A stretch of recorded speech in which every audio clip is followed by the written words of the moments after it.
Good afternoon, everyone. The largest challenge in the history of China. More floodwaters on the way. Above the Three Gorges Dam, these are the rivers discharging into the reservoir. Below the dam at Three Gorges in Yichang, they're flooding everything in the countryside. Now it's getting into expensive high-dollar homes. They're really angry. This entire map here that you see is a full flood zone, letting so much water to prevent overtopping that it's now the infrastructure on these 8-lane highways is being eroded. Talk about crop losses before and after. These are purposeful floods before and after. Wherever the central government can drain water, their cadres are forcing the floods into these places. Villagers are now understanding they're going to lose the entire year's crop. They're getting whatever they can. There's not warnings going out. Most times they're flooded in the middle of the night. The citizens and farmers, there's a huge momentum shift right now. This is the pivotal point where the CCP lost control. You're forbidden from talking about the floods on social media or how the help is not forthcoming, just more floods are. Now the locusts have made it from Western China over to Eastern China because these insects can fly above the floodwaters. A new bill in Washington is trying to invade your privacy. It's called the Lawful Access to Encrypted Data Act. If passed, this will be the end of warrant-proof encryption, meaning you and I won't have privacy from the government, even your own private encrypted data. Let me show you how it works. You can head over to virtualshield.com, and in the download tab, I'm going to choose Firefox. And click Install Now to add the Virtual Shield add-on. It's just that easy. And get started with your free 30-day trial. Install it, click Connect. You'll see the shield turn from red to green, and you'll see how from my initial service provider I was able to even change my IP. Virtual Shield Network protected. And during the month of July, Virtual Shield wants to offer 50% off all VPN plans because more of us than ever are working from our homes. The link's in the description box below.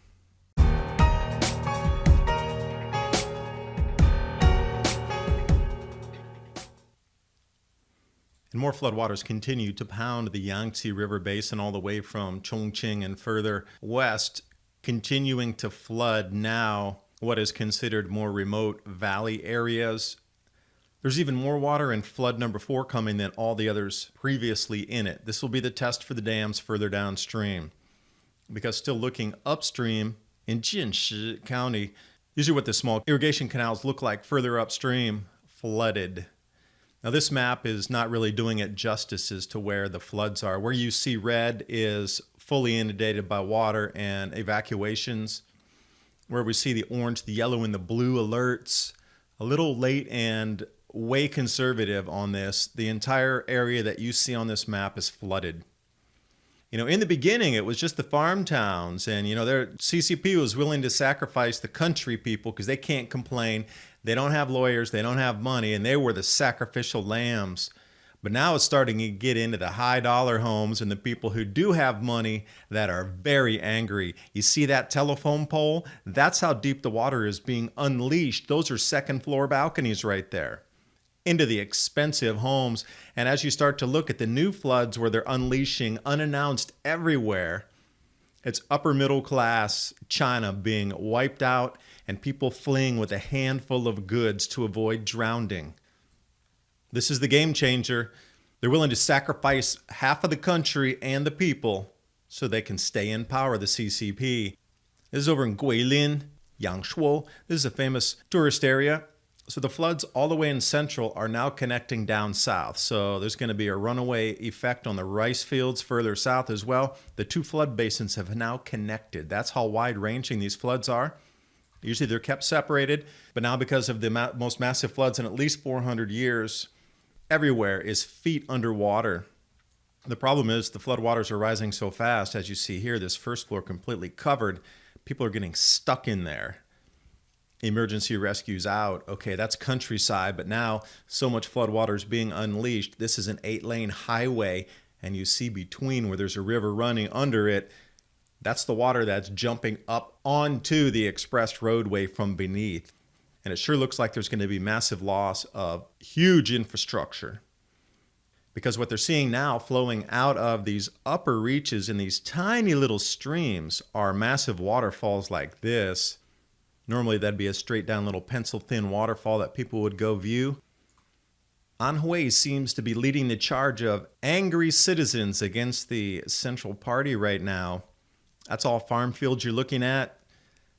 There is a drainage contained river in there somewhere where the water is usually released to, not into the fields. But it's so vast and all-encompassing here. Even though I've done a couple videos on it, these images are still so startling that as far as you can see in valleys and flatlands, it's just water and more water and more water. But what we didn't see last time were the more expensive homes being inundated. But the farmland, at least the CCP thinks they can go buy food on the international market to make up for what they're flooding. They also want to be considered the saviors as they come in and help people. Although this is the problem. They're not on the ground helping people. The help has just disappeared, basically. Now back up to the factories and special economic zones, manufacturing, waterfront areas inundated as well. So any personal protective equipment, that kind of thing coming out of China is going to be hugely delayed. And the CCP came out and said there was only 100,000 acres of farm flooded during this whole event so far, which is just boggles my mind because this is one snapshot of one field area before and after. And they have the audacity to say that only 100,000 acres are flooded? Are you kidding me? Look at this vast area here. They blew the levees so the water would not overtop further into other areas downstream. And all you're seeing is flooded agricultural area after flooded agricultural area after before and after images that all resonate with the exact same thing. Now, the Netzians in China are starting to write and go, wait a second, there's no help. We can't talk about the shortages of you and the CCP not helping us. All you're doing is flooding more. And now everybody knows everybody in China that's been flooded. There's not one person in China that now doesn't know another person in China that's being affected by the floods. That's how vast it is. So of course, they're trying to control online what people are talking about. They're going to have to turn off their entire firewalled internet because this is the discussion. You got guys coming on boats with the police. This is the level it's going to. This is unbelievable. Police arriving on a boat to tell you delete your social media post. Yet they leave the people stranded in their buildings. They've gone too far this time. They've lost the plot and people understand it. CCP, in my personal opinion, this is it. They've collapsed because there's no more respect of the authority given to them. You got these villagers rushing to now harvest crops. They understand the game now. You get it now or you're done, whatever happens. And this brave gentleman here comes out on a full tirade saying, you purposely flooded our fields. What about my fees for the contract on my 50 acres? What about my seeds? What about the herbicides, my labor fees? The taxes I pay to you, the government, to keep my land. And he went off. It's a great rant, and it's all subtitled for you. And at the end of it, he's like, what am I going to do? I spent all my investment money to get this 50 acres of rice up for you, the people in China, to eat, and now it's completely flooded. Now what? And this is the attitude, and this is the flip and change of the poorest to the richest. They're all turning on the party now because they see there's no help, and they're being sacrificed. More floods inbound in the lower reaches of the Yangtze River, and then we come the locusts. The locusts plague worsens. And this is the type of yellow bamboo locust that had come from Laos, inundating crops. And now it's so vast that you can see it from the air. And these are the new regions that are reporting these yellow bamboo locusts that have flown from the west over the floodwaters, and they're everywhere now. When you have this many in a single shot and you can actually capture them, that's a lot of locusts, because I've been covering locusts for a fair few years, and to get these kind of shots, you need incredibly dense swarms of them to stick out against the background to get these pictures. In its current form, I think what we've seen, as the rest of the world, there was an old world, now we're entering a new world.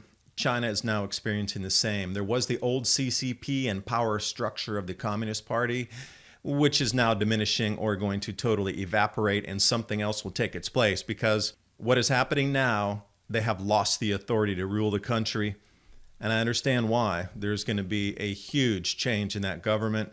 It's possible the country could break up into its previous historical regions, Southwest region, just like we have in the United States. Southeast region, they have a Southwest region over there with Chongqing, Yunnan, and Sichuan province. Or the old capital cities, they were there provincially as well. We're going to see massive, vast changes in China happening because of these floods. But it's right on time for the grand solar minimum timelines of the crop losses, the world food shortages, the shifts in government, which I also talk about on my Patreon channel /Adapt2030. I do thank you for watching. Hope you got something out of the video, and I'll see you next time.